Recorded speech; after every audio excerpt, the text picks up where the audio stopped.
వైభవోపేతంగా జరగనున్నాయి మహోత్సవాలు.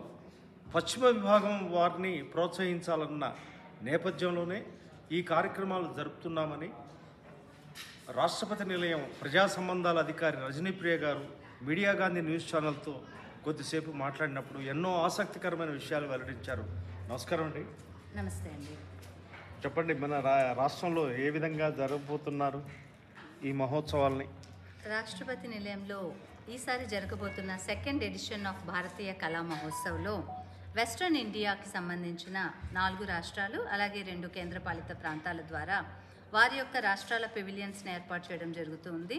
ప్రతి ఒక్క రాష్ట్రానికి సంబంధించిన పెవిలియన్లో వారికి సంబంధించిన రాష్ట్రాలకు సంబంధించిన హస్తకళల ప్రదర్శన అలాగే చేనేత వస్త్రాల ప్రదర్శన ప్రతిరోజు మధ్యాహ్నము 3 గంటల నుంచి సాయంత్రం 8 గంటల వరకు వారికి సంబంధించిన సంస్కృతిని ప్రతిబింబించే విధంగా సాంస్కృతిక కార్యక్రమాలు ఉండబోతూ ఉన్నాయి.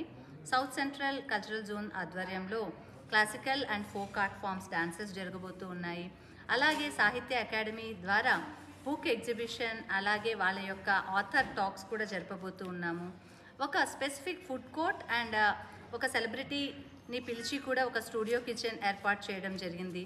మినిస్ట్రీ ఆఫ్ టూరిజం ద్వారా ఆ 4 రాష్ట్రాల కేంద్రపాలిత ప్రాంతాలకు సంబంధించిన టూరిస్ట్ ప్లేసెస్ ప్రమోట్ చేసే విధంగా కూడా వారి యొక్క ఇమ్మర్సివ్ జోన్స్ని ఏర్పాటు చేయడం జరిగింది. ప్రజలకి వచ్చిన వారికి టూరిస్ట్ ప్రమోషన్కి సంబంధించిన ఏర్పాట్లు కూడా చేయడం జరిగింది. ఈ శీతాకాలంలో మరి ఈ సందర్భంగా ప్రారంభోత్సవం ఎవరు చేస్తున్నారు? ఇది గౌరవ రాష్ట్రపతి గారి విడిది అండి. ఈ రాష్ట్రపతి నిలయంలో జరుగుతున్న ఈ కార్యక్రమానికి గౌరవ అతిథిగా కార్యక్రమాన్ని ప్రారంభించడానికి శ్రీమతి ద్రౌపది ముర్ము గారు విచ్చేస్తున్నారు. ఈ కార్యక్రమం యొక్క ప్రారంభోత్సవము 21వ తేదీన సాయంత్రం జరగబోతుంది. Thank you.